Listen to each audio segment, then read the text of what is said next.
There are two websites that all judges and competitors in the national tournament should plan to have open for the duration of the event.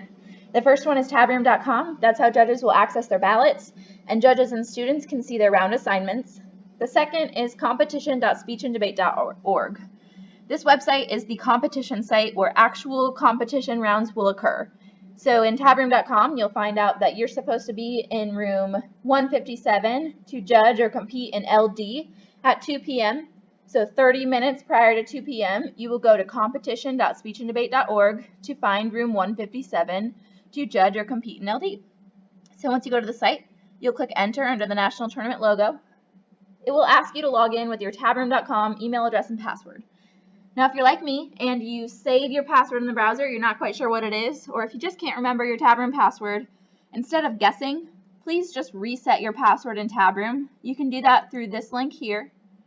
And once you reset your password in Tabroom, you can just use that new Tabroom password to log in on the competition site.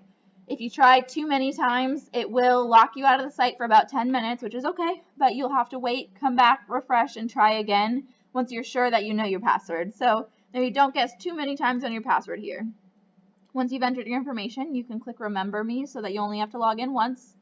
You'll click Login, and it'll take you to the Helplines page where you can request assistance from tournament officials if you need to.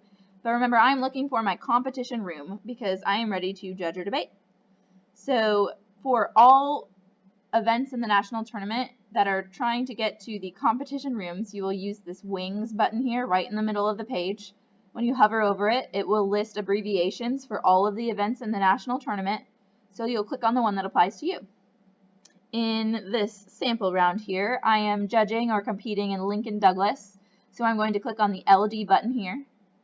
For nationals, it will list a big long list of room numbers that will correspond to the rooms on the schematic, just like at an in-person tournament. You'll see in Tabroom which room you have been assigned to. So let's say I've been assigned to room 158. I would find that from the list and click enter. A couple of pieces of important information. You are now in the competition room, but nobody can see or hear you yet. So we got to get to that step. But before we get there, I want to talk to you about this request to help ticketing system over on the right side of the screen. It'll pull your email address from your Tabroom account, ask you for your phone number, what type of issue you're having if you're requesting help, and for some additional information. So if you're ever having a problem and you're in your competition room, in order to get a hold of tournament officials for your specific event, just fill out this request help ticket over on the side, click submit, and that will send an email directly to tournament officials.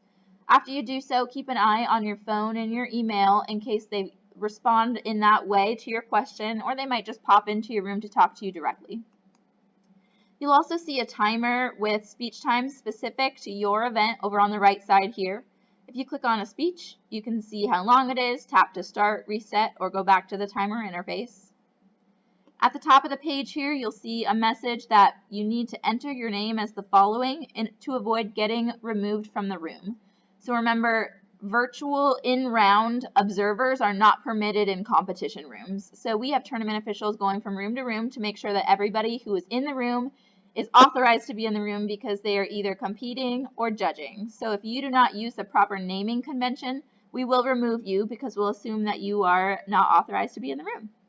And that's just to keep our participants safe in the tournament. So please help us out by using the proper naming convention every time you enter a room. That proper naming convention is listed up here at the top. If you're a judge, you'll type judge. You'll type your judging code, which can be found in Tabroom, your first name and your pronouns if you feel comfortable including them. If you're a student competitor, you'll type your code, which your coaches can see in Tabroom now, or you will be able to see at Sunday registration in Tabroom. You'll type your first name and include your pronouns if you want to. Now down here is the Zoom window that is integrated within the browser. Remember that all students and judges should be using Chrome if they are going to be accessing competition rooms. And if you are going to use Chrome and you want to use the browser in order to join the room, all you need to do is type your naming convention here. So Judge Lauren, certify you're not a robot, and click join. It will ask you for a meeting password that's listed at the top of the page here. It's lowercase NSDA. Now, lowercase NSDA is the Zoom meeting room password for just about every room in the tournament, so that's one that you should just commit to memory. Lowercase NSDA, if it's asking you for a password, it's probably that. You can click join, and you will be in the room. It will ask you if you want to join audio by computer or by calling in. That's just a question about how you want to hear what's happening in the round. I'm going to join audio by computer. Now, if you have issues muting or unmuting, which you can do down here, or starting your video, the two things that I would have you check, because remember that you're in the Chrome browser in order for this to work. The first is this little lock button up here in the address bar on the left side. If you click that, you can allow your camera and microphone to be accessed by the browser. Once you do that, you will see over on the right side a video icon, and when you click the video icon, you can set it to allow your microphone to be accessed from this page. So if you're having issues with your microphone or your video, it's probably solved by either clicking the lock button or the video icon in the address bar at the top. Of course, if you continue to have issues, you can submit a tech issue email address to our tournament officials. Now you'll see your name up here in the middle of the screen. When you click participants, you'll be able to see all of the participants that are in the room. So remember, if you are judging, you may have a second judge in your room and you cannot start the round until you have that second judge in the room. You can tell if that second judge is there by clicking that participants button at the bottom. If you are in an event that requires student participation, like debate or extemp, then you can see that your students are in the room through that participants tab as well. Judges are responsible for making sure that everyone in the room is using the proper naming convention so that nobody gets removed. The chat button down here at the bottom also allows you to chat to set up email chains and debate if that's how you are choosing to share evidence or congratulate other competitors in speech rounds. But that's about it. So when you're ready to begin your round, you will turn on your camera and your microphone to begin communicating with other competitors or judges in the room to get started. Now, that is one way that you can access your competition room and participate in the round, and that is by going to Wings, LG, selecting your room, and staying within the Chrome browser to do it within this kind of integrated window here. There is a second option. That second option is, instead of staying here, to click the Join via Zoom app button. Now, when you click Join via Zoom app, it will take you away from the Chrome browser and open up this window here in the app. So you would need to have the app downloaded and updated on your computer in order for this to work. If you have a school Zoom account that you're logged into that restricts permissions, it might be better to log out and log into a free Zoom account instead.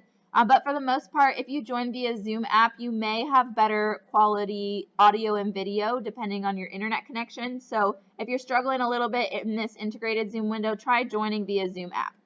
Now when you do that, it will ask you for the Zoom password, lowercase NSDA. And then once you get into the room, you will need to click the participants button at the bottom, hover over your name, and click rename to use the proper naming convention. So you won't have to type the name first before you enter the Join via Zoom app, but you will need to rename yourself once you are in the room in the app. Some benefits of using the app are that it allows you to use the gallery view so you can see thumbnails of everyone in the room, but it's really up to you if you want to use the app. If you do click Join via Zoom app, you should make sure that you close out of the browser window. Otherwise, you'll hear a little bit of echo because you'll be in the room two times, once in the browser and once in the app. But this is something that you are welcome to experiment and choose what works best for you. Either way, you will eventually end up in a window where you can see and hear the other judges and competitors in the room and conduct the round.